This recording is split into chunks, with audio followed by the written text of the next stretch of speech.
Hi everyone, thank you for joining me on this video of the first impression of the PIMAX Artisan. I have reviewed some of the most popular games and I will give you my feelings during each experience. And I will end with a conclusion of the entry-level headset from PIMAX. As it should be, we'll quickly take a quick look at the specifics of the headset. It comes with two LCD panels of 1700 by 1440 pixels, capable of reaching, for now, a refresh rate of 120 Hz. Also available 90 and 72 Hz. With a given horizontal field of view of 140 degrees, which gives you 170 diagonally, we find the normal field of view of the other headset of the brand. And these are the only things that set it apart from the other PIMAX. It has an audio jack, a built-in microphone, which is very good quality by the way, compatible with the tracking of Steam 1.0 and 2.0 and its controllers. It can be used without using the gyroscope and integrated accelerometer, and also compatible with the Oculus Home. It has a physically IPD adjustment and it is possible to add any PIMAX accessories available or to come. It will therefore be possible to add the rigid strap, the mask, the hand tracking and eye tracking. Note that I didn't include the comfort kit because now the comfort kit will be provided on every model sold from now a few days. Okay, let's do some games to see what it looks like. Let's begin with Assetto Corsa. I have a GeForce 1080 Ti and it's not easy for me to run it at 120 Hz without reducing the graphics. But PIMAX Smart Smoothing works wonderfully, and by activating it if the game cannot reach 120 frames per second, it uses the first 60 to double them and takes advantages of the fluidity of the games at 120 frames per second. A real pleasure. I was certain that the 120 Hz would be comfortable for me, and that is absolutely the case. The game is fluid and gives a feeling of comfort more than appreciable, which does not create a strain. The resolution is remarkable. It is slightly above what I think of the Oculus Rift S, while being less aliased on the third plan. Big surprise at the level of the SDA, which is really discreet, and I am someone who, unfortunately for me, pays attention to it. Even in the ultra clear zones, it's almost indistinguishable. I could compare it to a computer screen you look at about 15 centimeters. The field of view is identical to my 8K in normal mode. So let's continue. Next, Project Cars 2. And well, here it's the same story. My poor 1080 Ti running at 120 frames per second will be possible by lowering certain graphics options, but with Smart Smoothing there is no reason to do without it. And so it was with a certain pleasure that I was able to test Project Cars 2 at 120 Hz. Although the third plant is softer on my 8K, it will be complicated to go over it now. I reluctantly stopped because I wanted to test other games, but this Artisan is doing very well, just like Assetto Corsa, little or no SDA. Yes, I didn't think I would say that already. And very good image clarity, coupled with the fluidity of the 120 Hz, make me totally rediscover the game. And now some rally with Dirt, first of the name. And the big surprise, the game cannot reach 60 frames per second to allow me to fully enjoy the 120 Hz. But it was very playable and pleasant. The fact that the panel run at 120 Hz, whatever happens, really limits the feeling of fatigue. And in the end, it was not more disturbing than that. It is therefore possible to pass it at 90 Hz for those who are sensitive to this change of frame per second, which I didn't even bother to do. This title is definitely the one that gave me the most strong sensation for now. And then let's continue with Dirt 2. Having only a short playtime on this one, I have a car for the least slow, and the feeling of speed was absolutely not at the rendezvous. I have not really the same feeling as with Dirt, and I do not remember that with Dirt 1 I found it so slow. On the other hand, the game runs better, and the Smart Smoothing make it run at 120 frames per second. It feels very smooth, and it's just like being so smooth make me feel like it's even slower. I really have to unlock other cars, but for now I have hard time getting started. Well, I think I prefer Dirt 1. But that is not the question. It is pretty and run very well. Let's continue. Well, Let's take off with Digital Combat Simulator. What interests everyone? The smoothness and readability on the outboard instrument. And well, it's smooth and it reads very well. There are a lot of different settings that each of you use, so it's not easy to be objective about the difficulty of running the game. But with standard settings and the 1080 Ti and smart smoothing, I never had experienced this title on this way. It really makes me want to spend more time in it. For the instrument on board, I must admit that I am once again surprised.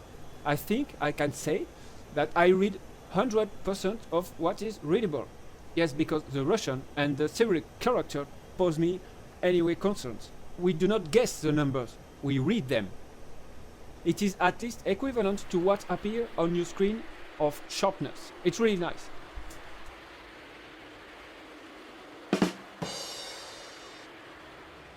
For the next, let's go with IL2 Sturmovik Battle of Stalingrad. Smooth, beautiful, sharp. I didn't really expect less. Smart smoothing does wonders.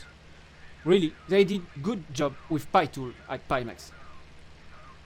I already practically said everything with the previous title. I will repeat myself.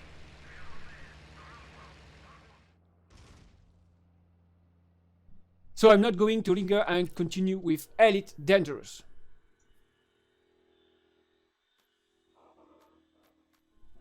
Oh, but I'm sorry, I'm getting lost. Do you want to know how the texts are? I would tend to say better than what appear on your screen right now. Oddly, I had moments when the SDA came back during a job towards start, for example. The destination let it appear more than in certain other passages. Otherwise, nothing special. It's really great. I don't even remember if I played it on flat screen on VR, since nothing chucked me in the menus. Smart smoothing that activates and does its jobs once again. Let's stay in space with Star Wars Vader Immortal Episode 3. So the smart smoothing do not even activate and the game runs at 120 real frames per second, which is even better to enjoying this super Darth Maul double lightsaber. It's quite the kind of game it will take advantage of 120 frames per second, and even a 180 would not bother me. The saber do not leave much trail behind it and it's easier to follow the action. Well, I will again say the same blah blah, it's nice and all. I think by now you have understood that I validate the artisan. Let's check now Pavlov. Greatly well optimized, it also runs at 120 true frames per second. I didn't nothing anything special except that I haven't played for a while and now I'm a bit lost.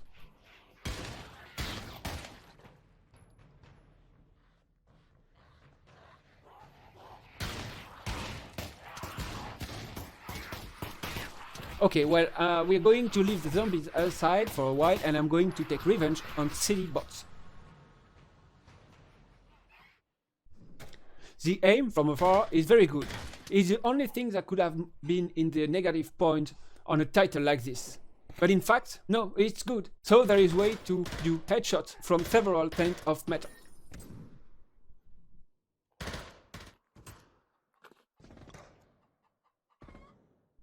So back to the zombies, but I'm going to take some slow zombies this time. And off we go to Arizona Sunshine.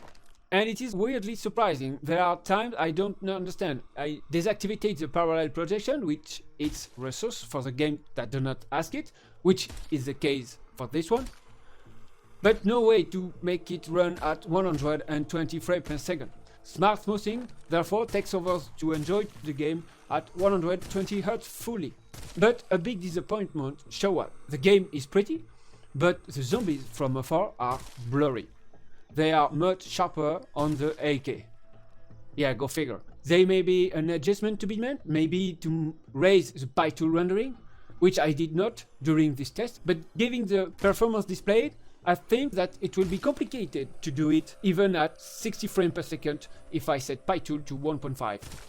So Arizona Sunshine, yes, but no. I prefer it on the 8K because of the heads of the zombies that I find blurry when they are distant, take me out of the game.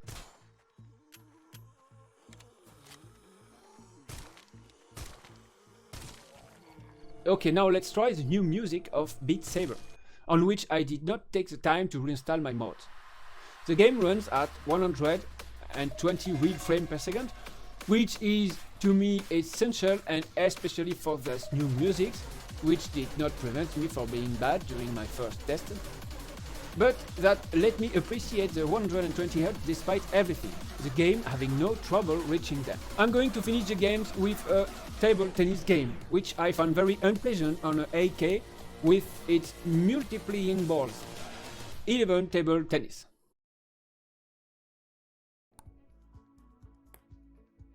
And there I can see the difference. The ball leaves much less drag behind it. And same, I would not say no to 180 Hz, but 120 is so much better than 80 that it will be completely impossible for me to play on the 8K now, which was already a bit the case actually. So the 120 Hz, I find them really essential. Now, what does a movie on the Artisan or browsing look like? So I'm launching big screen beta. Well, as I expected, it's not bad at all. It's better that on the 8K there is less SDA, so necessarily it's better and it's clear, it's sharp. There is also no issue for surfing on the internet and browsing forum, for instance. Reading is not tiring and does not make eye strain. The image displayed in the headset is similar to that is currently displayed on your screen.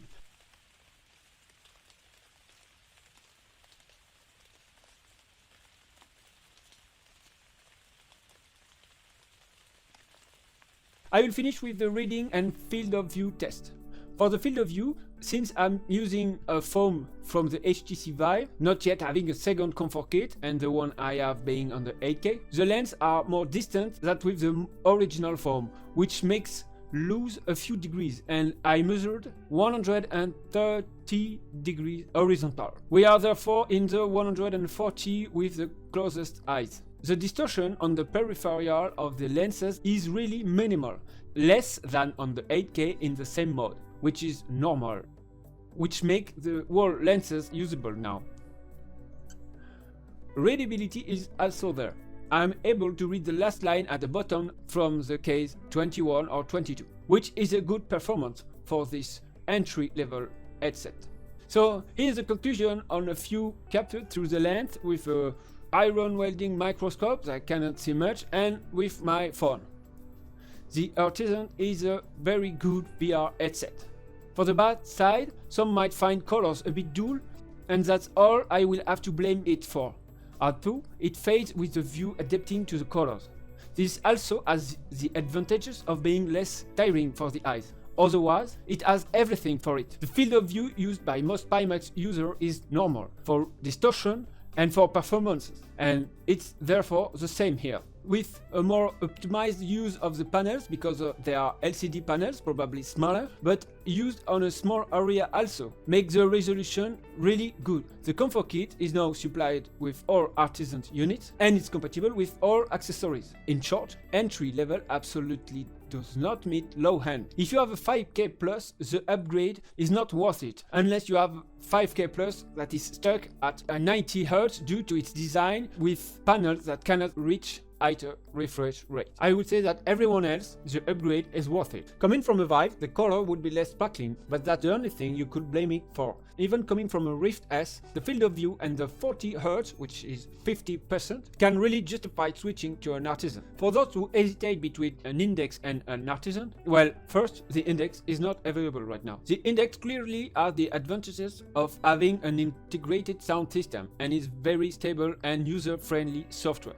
P-Tool, meanwhile, has many possible adjustments and is still in a constant improvement phase. But once we know it and we get used to it, it's very good because it precisely allows us to adapt to the games. So to conclude, I'm very happy with the Artisan, and it is in fact what I have been waiting for since I learned about its specificities. I do not recommend it for those who have a 5K plus, capable of going up to 110 Hz or even the 144 announced, but for me at this price today, it's the best value price. I got mine on AliExpress, and I will put a link to the shop in the description. The vendor is someone who replies very quickly. Do not hesitate if you have any question. I will do my best to enlighten you because I must have forgotten, and my English did not turn to be very good recently. I did a script for the French and translated it, but reading it in English is just awful. I'm really sorry about this. So this is the end of this video, and I thank you for watching until the end. Don't forget to give it a thumb up if you liked it, and remember to subscribe and activate the bell if you haven't already. I see you soon. I wish you an excellent VR. It was Ludix. Bye.